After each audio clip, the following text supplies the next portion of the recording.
Couturière, couturier, bonjour à toutes et tous, bienvenue dans cette nouvelle vidéo. C'est un tuto que je vous propose aujourd'hui, un tuto de couture puisque nous allons coudre ensemble cette petite pochette qui sert, selon moi, à transporter un téléphone portable. Alors là, mon anse est peut-être un petit peu courte, si vous préférez avoir une anse plus longue, et ben vous n'avez qu'à la choisir plus longue à la mercerie. Et à l'intérieur de cette petite pochette toute bête, alors d'ailleurs, elle se referme avec un simple bouton pression sur le dessus que vous n'êtes pas obligé de poser si vous avez la flemme ou pas forcément le matériel. Hop, une fois que vous ouvrez votre pochette, à l'intérieur, vous allez pouvoir y stocker donc votre téléphone. Moi pour le coup, j'ai un gros téléphone, vous voyez que ça rentre pile poil à l'intérieur. J'ai fait les mesures exprès pour qu'il puisse fonctionner avec mon téléphone. Vous pouvez également y ranger, j'ai mis moi par exemple une petite batterie, j'y ai mis également le chargeur, parce que la batterie sans le chargeur, ça ne sert pas à grand chose. Et voilà, à vous de voir ce que vous souhaitez y ranger à l'intérieur. Vous voyez qu'il y a donc 3 compartiments, que cette petite pochette à téléphone est entièrement doublée. Si vous avez déjà l'habitude de mes tutos, j'ai proposé il y a 2 ans la pochouette. J'ai également fait à peu près la même chose avec une trousse. Bref, c'est toujours le même principe de fabrication, de couture. Et c'est très simple, c'est accessible à peu près à n'importe qui, même si vous n'avez pas un niveau exceptionnel en couture. Au contraire, regardez, c'est simplement 2 rectangles de tissu qui sont repliés, cousus entre eux, et c'est tout. C'est vraiment basique, c'est vraiment très facile, rapide à faire. Je parle beaucoup pour un truc aussi rapide. On y va.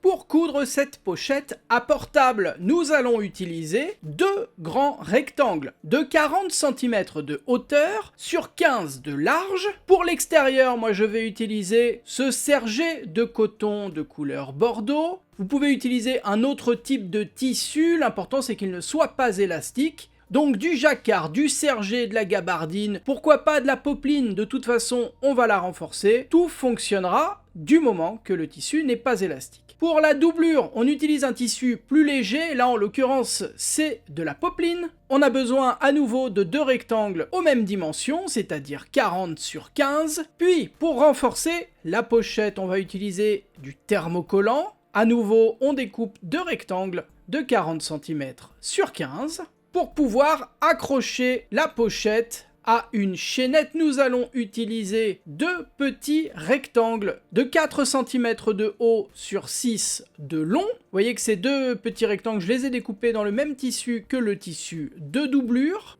Ensuite, il nous faudra une petite chaînette qu'on trouve en mercerie ou en ligne et un bouton pression. Là, c'est un bouton pression type snap qui se pose avec une pince adaptée et qui se trouve également dans n'importe quelle mercerie ou en ligne. Pour toutes les dimensions, si vous n'avez pas eu le temps de les noter par exemple, pour le matériel que j'utilise, je vous ai remis juste en dessous de moi dans la description de la vidéo toutes les infos dont vous avez besoin pour faire ce tuto, le matériel donc que j'utilise avec des liens pour aller voir. Vous achetez via les liens ou alors vous prenez les références, vous l'achetez directement dans la mercerie où vous avez l'habitude d'aller. Tout me va et on continue ce tuto. La première chose que nous allons faire dans ce tuto, c'est entoiler le tissu extérieur. Pour cela, vous placez les 2 rectangles de tissu extérieur envers face à vous. Alors, je reconnais que sur mon tissu uni, c'est pas forcément évident de reconnaître l'endroit de l'envers, en tout cas à la caméra, mais c'est bel et bien l'envers qui est face à nous. Et par-dessus, nous allons placer l'un des rectangles de thermocollant. Vous faites attention au sens. Il y a un côté qui ne colle pas et un côté qui colle. Le côté qui colle, c'est celui-ci avec sa brillance. Ce qui brille, c'est en fait la colle. Vous placez donc la partie collante contre l'envers de votre rectangle de tissu. On procède de la même façon pour l'autre rectangle. Et avec son fer à repasser, mais sans vapeur, on vient presser chaque centimètre carré du rectangle de thermocollant. Et on ne repasse pas, on appuie simplement pendant 8 secondes. Une fois que vos 2 rectangles sont thermocollés, vous les placez cette fois-ci endroit face à vous, et par-dessus, endroit contre endroit, vous venez placer l'un des rectangles de tissu de doublure. On fait bien coïncider les bords, les côtés, les coins, bref, il faut que les 2 pièces soient bien l'une sur l'autre. Et à la machine à coudre, nous allons piquer tout autour, mais nous allons laisser une ouverture d'une quinzaine de centimètres sur l'un des côtés et pas au beau milieu, plutôt en haut ou en bas de l'un des côtés, peu importe. Moi je vais laisser l'ouverture juste ici et piquer tout autour. Pour éviter d'oublier, je place des petites pinces pour délimiter la partie que je ne piquerai pas. Et on va préparer exactement de la même façon l'autre rectangle qu'on va piquer de la même manière. Et on peut passer à la machine à coudre. À la machine à coudre, on a chaussé le pied presseur standard. On va piquer au point droit à 1 cm du bord en débutant sa couture par un point d'arrêt. Un point d'arrêt, c'est simplement une marche arrière suivie d'une marche avant à la machine et le fait de piquer les points les uns sur les autres bloque les petits fils de couture et évite qu'ils ne se défacent avec le temps. Et dans ce tuto, on va faire des points d'arrêt au début et à la fin de chacune de nos coutures. Vous piquez tout le long. Et lorsque vous arrivez dans un angle, vous vous arrêtez à 1 cm du bord, vous laissez l'aiguille plantée, vous relevez le pied presseur, vous faites tourner votre ouvrage à 90 degrés, vous rabaissez le pied presseur, et vous continuez votre couture jusqu'au prochain angle. Vous cousez ainsi les 4 côtés de votre rectangle, et lorsque vous avez quasiment fait tout le tour, vous n'oubliez surtout pas de laisser une ouverture d'une quinzaine de centimètres, vous terminez votre couture en faisant un point d'arrêt. On pique exactement de la même façon l'autre rectangle. On coupe tous les petits fils de couture qui dépassent. Bien, nous allons maintenant dégarnir les angles. Dégarnir les angles, c'est simplement venir couper les angles à 45 degrés avec sa paire de ciseaux à tissu. On fait attention lorsqu'on coupe l'angle à ne pas couper le fil de couture que nous venons de poser. Et dégarnir les angles, ça permet, lorsqu'on va retourner notre rectangle sur l'endroit, ça va éviter les bourrelets et les tiraillements du tissu dans les angles. Ça permet d'avoir de beaux angles bien droits. Vous faites la même chose sur le second rectangle. Et par l'ouverture que nous avons laissée, on va venir retourner les rectangles sur l'endroit. On leur donne une jolie forme en repoussant les angles avec, alors moi j'utilise ce petit outil, mais une aiguille à tricoter, une baguette chinoise, un capuchon de stylo feront également l'affaire. Faites attention lorsque vous repoussez les angles à ne pas transpercer votre tissu si l'objet est trop pointu. Petit conseil également, vous allez donner un coup de fer à repasser histoire que ce soit nickel.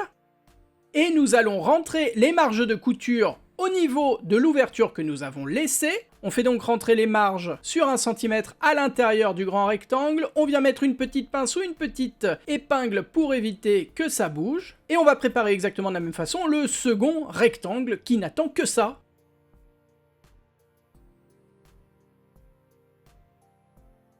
Vous laissez ces deux grands rectangles de côté, nous allons nous attaquer aux attaches.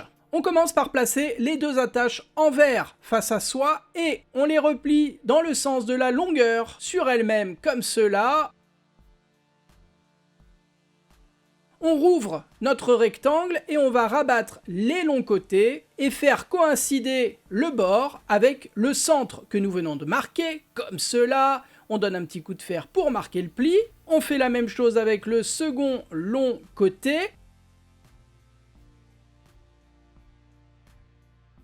Et enfin, on replie l'ensemble sur lui-même, on met une petite pince ou une petite épingle pour éviter que ça bouge, et à la machine à coudre, nous allons faire 2 surpiqûres, ici et là, le long des deux longs côtés. On prépare de la même façon le second rectangle et on passe à la machine à coudre. À la machine à coudre, on n'a rien touché au réglage. On est toujours avec le pied presseur standard. Au point droit, cette fois, on pique au plus près du bord. Et évidemment, on débute et on termine nos coutures par des points d'arrêt. On coupe tous les petits fils de couture qui dépassent. Top, top, top, top, petite pause dans ce tuto. Est-ce que vous êtes bien abonné à cette chaîne YouTube? Je pose la question parce qu'il y a une personne sur deux qui regarde régulièrement mes vidéos sans y être abonné. Alors bon, c'est pas que ça me dérange, mais un petit peu quand même, surtout que c'est juste un clic à faire juste en dessous, là où il y a marqué abonnement, et c'est gratos. Donc allez-y quoi. Allez, on continue. Et nous pouvons revenir à nos grands rectangles.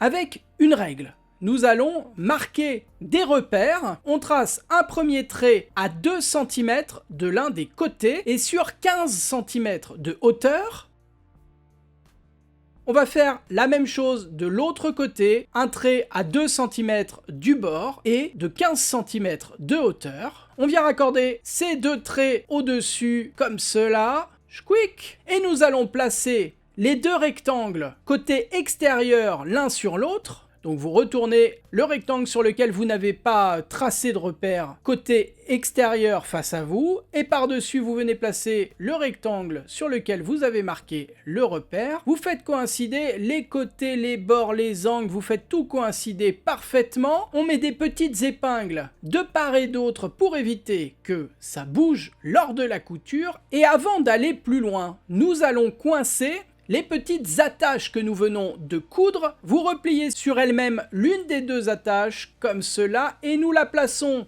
juste au niveau du trait que nous venons de marquer comme cela. Faut que ça dépasse mais un tout petit peu à l'intérieur de la pochette.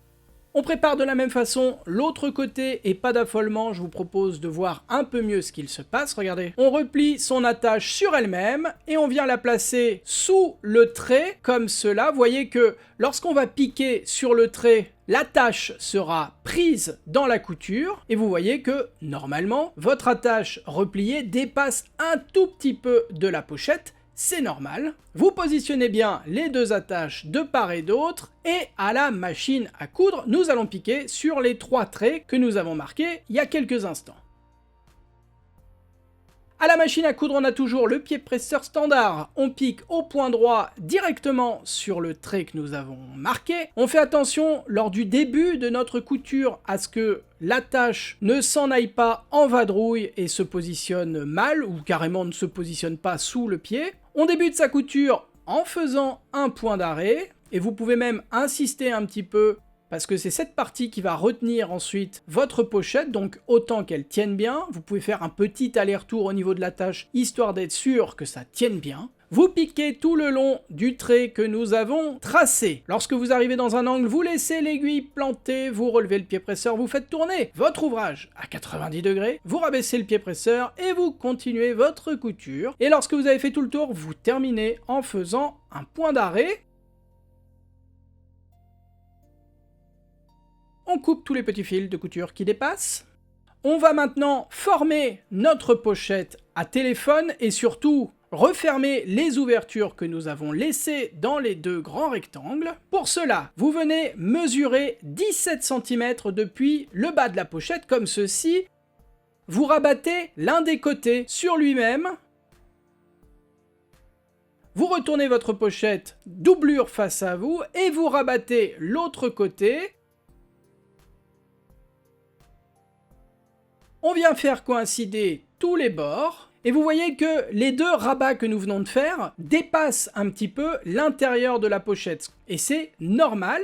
On va venir poser des épingles ou des petites pinces pour bloquer comme ceci les côtés de la pochette 2 par 2. Vous voyez que je ne saisis pas les 4 couches des deux rectangles. Je saisis à chaque fois 2 épaisseurs seulement. On prépare de la même façon l'autre côté.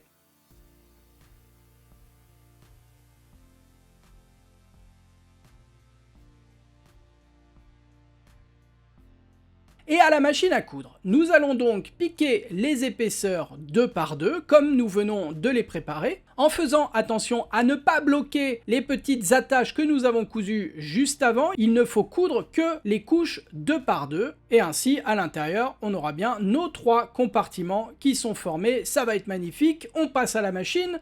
On n'a rien touché au réglage, on est toujours avec le point droit, le pied presseur standard. Cette fois on pique au plus près du bord. Est-ce qu'on commence en faisant un point d'arrêt? Évidemment que oui! Est-ce qu'on termine en faisant un point d'arrêt? Bien sûr que évidemment! Vous cousez ainsi les 4 côtés.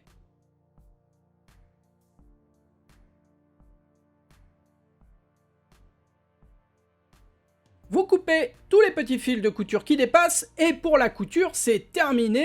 On va maintenant attacher la petite chaîne aux attaches. Moi je le fais tout de suite, vous pouvez également le faire juste après lorsqu'on aura posé le bouton pression. Vous venez faire passer l'espèce de petit mousqueton à l'intérieur de l'attache, ça se referme tout seul et hop, c'est maintenu, c'est parfait. À la rigueur, vous pourriez vous arrêter là, ne pas mettre de bouton pression, ça marcherait très bien aussi. Votre téléphone serait juste à la portée de n'importe quelle main qui traîne. Et en tant qu'ancien parisien, c'est peut-être pas la solution idéale. Je vous conseille de poser un petit bouton pression histoire de sécuriser un tout petit peu votre pochette à téléphone. Pour cela, nous allons marquer le milieu de la pochette à environ 1 cm du haut. Le milieu de la pochette, c'est 6 cm et demi de l'un des côtés, puisque votre pochette doit faire 13 de large. Et on va utiliser la partie mâle du bouton pression. La partie mâle, c'est celle-ci. Avec la tige de la pression, le côté, chez moi, le côté étoilé. Vous venez transpercer depuis l'extérieur la pochette au niveau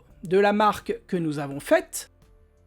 De l'autre côté, vous placez la partie mâle du bouton pression. Et avec votre pince et surtout ses embouts, vous venez écraser la tige de la pression, ce qui la bloque.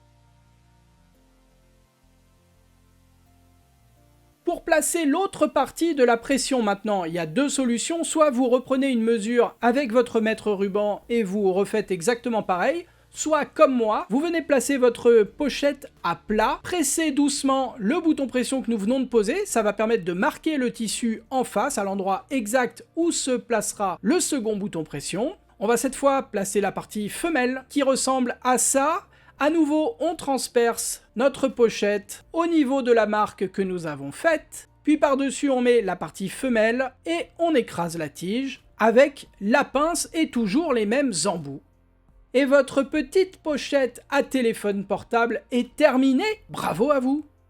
Merci à toutes et tous d'avoir suivi cette vidéo jusqu'au bout. Vous le savez, si vous arrivez au bout de mes vidéos, il y a, depuis un peu plus d'1 an maintenant, un mot mystère, un mot de couture qu'on se partage dans les commentaires de cette vidéo. Et ce mot de couture a deux avantages, deux valeurs. La première pour vous, c'est de vous faire découvrir ou redécouvrir du vocabulaire de couture. Et moi, ça me permet de voir les personnes qui vont effectivement au bout des vidéos et qui ne sont pas juste là à picorer du tuto ou de la revue de presse. Bref, le mot mystère de cette vidéo est en 6 lettres et sa définition est repli cousu au bord d'un tissu pour en finir proprement les bords. Pour ne pas que vous hésitiez trop longtemps, il y a 2 mots possibles avec cette définition et les 2 mots sont en 6 lettres, donc ça tombe très bien. On va voir si, je pense qu'il y en a un qui va plus sortir que l'autre, mais on va voir, voilà, surprenez-moi.